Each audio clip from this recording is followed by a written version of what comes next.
Hey guys. Um, so I've been posting a while, been busy. I figured I'd go over my Memento list uh, that I've been taking the locals lately. I got third with it last week at the sneak peek, and then fifth with it this week at the winter box. Um, my rounds for this week were by round one, Raizo Mitsu, round two, Raizo Mitsu, round three, lost to that, and then lost to Kashtira Fiendsmith. The round three and four, I just didn't have extenders after getting into a hand trap war. It's just how the game is. Last week, I don't remember all my matchups. I think it was Orcus Mitsu, two Malice, and then something else. I don't remember, but I'm also just waiting for the Draco tail or Drago tail, however they decide to pronounce it in the TCG, so I can put it with branded. But let's just get into it. The three Dark Blade, the three Anguich, the three Seahorse. I just call it Seahorse. The two Goblin because I'm playing the Breakout spell. And then the one ofs, the Mace, the Gaddock, the Sleepy, the Akiharon, the Shohan Dragon, and the Big Dick Terry. I actually don't know how to pronounce this card's name, so I call him Big Dick Terry. And then my hand traps are what I believe are the best ones currently right now. I'm not playing Imperm because I just feel with Malice it doesn't do enough, especially even if they don't have a set. The only thing it matters on is Splash Mage. So, and also into Raizel Mitsu, like at most you're hitting a Duo Driver with it, and then it doesn't matter. I don't feel like so. Three Droll, and then three Ash, and three Fua, and then two Nib. I'm still playing Nib because it's too impactful. Excuse me, it's just too impactful. Especially into rogue matchups where like they really can't just beat it. Um, I only won my round two because he nipped me on Big Dick Terry, Torhan Dragon, and a Gaddock, and I had a bum party, and the token was like close to 10,000 attack, and he just couldn't beat it because he didn't have extenders.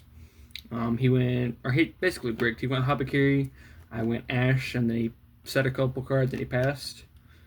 And eventually I just beat over what stuff he had set, and I just killed him. And he showed me his hand. It was Habakiri, Fua, and then the one that read Ekis, and he couldn't play. So it was just who got the extender first. But these I feel like are the more important hand traps. I said Nib is just too impactful.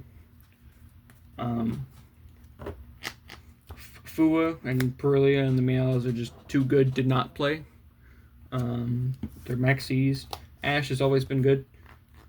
Stopping the Habakiri is good. Stopping any random rogue like Branded or Labyrinth will always be good. And then Droll, like Nib, will fall in and out of formats being impactful.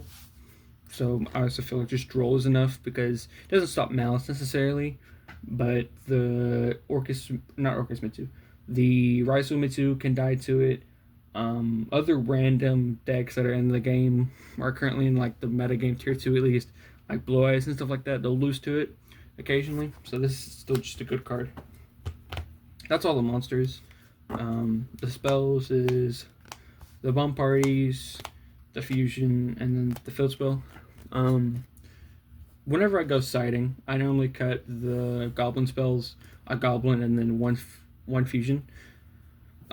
It's just worked out for me, and I feel like since Imperm and Valor aren't really in the bigger decks, like the big meta decks, I don't need them as much. The round two Orcus, or not Orcus, sorry, the round two Raizo Mitsu player, he was playing Imperm, and they came up game one, but mostly I just had the horse outside of the normal summon and then just extenders to play through it. But yeah, I wish the field spell did a little bit more though. But we have everything we need, I think, for the deck. So, and then the rest of the spells is just non-engine. So their theory, Grand Breakout, the 2 Super Polys, the 1 Call By, and then the 1 Talents. I don't play the Crossout because I don't feel like hand traps are that big. If we were like back when we were in Snake format playing 15 hand traps, I'd play the Crossout, but we're not. We're down to playing Ash, Nib, Fua, Perulia. So it just kind of depends. Also, Call By on like Droll goes really hard. And the talents is talents. I think every deck should be manning one. I don't think it's side worthy anymore, being at one. Just it's too good of a one of not to play like Call By is. Super Poly, I'm only playing Super Poly because one, I didn't really want to have time to look through my bulk and stuff for cross sheep and stuff like that for the extra deck, and also just looking at the inboards of Ryzul and Malice and any Mitsu deck, like the Raideki and the Habakiri are both dark, so that's a starving venom. These actually came in handy at the sneak peek last week. The Orchist Mitsu player, he forgot a couple cards, so he couldn't correctly do his combos, and I broke the board game 1 with this, and then game 2 I didn't need it. I just played like the engine just broke the board. So this card's really good. That's it for the main. It's 40-41 I think. Extra is pretty standard, I would think, besides like a couple cards. But 2 Twin Dragon and then 2 Creation King. I've seen a lot 1-2, but I like 2-2. Just for like unicorn rips, and also having the second whenever you confuse when you get nibbed is really good. Plus, I like having it when I get into grind games. I don't think I'd play this at 3. The Creation King at 2 is really good. And then Super Raleigh, Garura, and Starving Venom. I don't think Mudragon's good right now. If it was, I'd play it, and I don't think there's a good spot. There's probably any deck in the game for Mudragon. Also, my deck has it has Lights, Darks, and Earths, so there's nothing I would want to call necessarily that just like doesn't die to Detonator. We also have Goblin, which if I have the big guy, Big Terry, I discard it and I can't target Memento, so like they can't really break the board past that. So, but yeah, these are only Super Bowl targets. I've yet to make the Garura, but I had made this a bunch. So,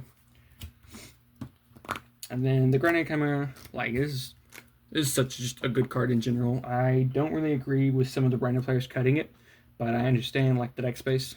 And then that's it for the fusions. The only Xyz I'm playing before I get to Lynx is Typhon. It's Typhon. It's going second. So, and then the Lynx is the Dark Charmer, Herald of Mirage Light, so you can make it through combos. IPSP. I want to put the new Link 3 in here, whatever its name is, but I've yet to get a copy of it.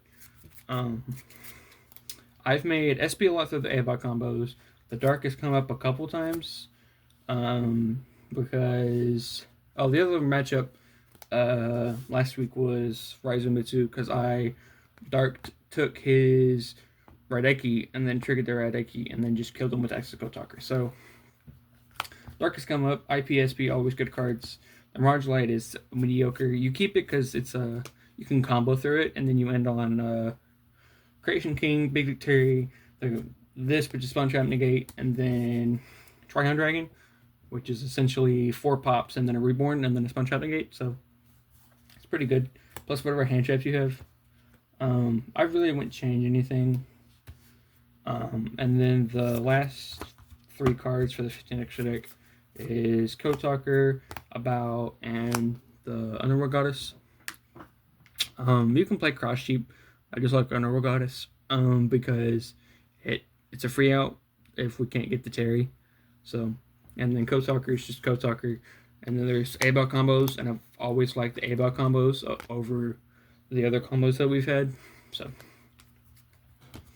and then the side deck, this changes on your locals or whatever, but I'm playing 3 Lancia and then 2 Chaos Hunter for my Malice matchups. The Lancias I've seen, the Chaos Hunter's not really, probably because of that too, but I really wouldn't change this. I like this ratio. This is more impactful than this is, because if their extra deck is built for it, you summon a Chaos Hunter, they'll just go make a Cyrus through combo, kill this, and then still link climb. So I think this is better, regardless. And I don't want to play six cards for just Malice. That's a lot. I think the main deck beats Malice by itself, just because of how much interaction the little guys do without extra deck. So also just main decking super probably helps a lot. That's it for the monsters, for the side deck. And then Thrust and a Duster is the only spells I'm playing in the side. Duster is a good card, and then Thrust is also just a good card. And then the rest is traps. It is 3 D barrier, 1 evenly matched, 1 DDG, and 1 Black Gold Laugh. I was told to play this, and I do like this. I just very rarely see it because it's that one, and it's not the best Dust target to set. I think it's better just to discard. I cited DDG. Never want to thrust into it though, because I don't need it. It's still good. I've opened this once and it cleared. I opened it today, today, and it cleared. So, and then the debarrier was for specifically the Mitsu decks and the Raizo decks. I wanted 6 copies of debarrier, because debarrier is the silver bullet to the deck. So I would rather have 6 copies of a card for any Orchid or any Mitsu or Raizo variant than I would Malice, because Detonator kills the deck. Like, just Detonator Cross kills a lot of decks. Playing against the round 3 Mitsu Raizo, he made the full board of Raideki Mitsu, and then Dew Driver, Detonator, Cross, and then he made Babushka. And I'm like, okay, I just beat the Babushka. Then I realized halfway through trying to get to a combo, he has a Cross negate still. So unless you open non-engine, you don't beat that. So I wanted six cards to deal with it. I also just like debarrier. Hopefully it gets hit on the ban list. Honestly, it's been around too long and it kills a lot of decks. So, but yeah, that is my list as of late. The next deck list I probably do is branded before Dragon's Hill. Also have a Melodious deck I'll probably showcase, but yeah, that's profile, and I'll see you guys in the next one.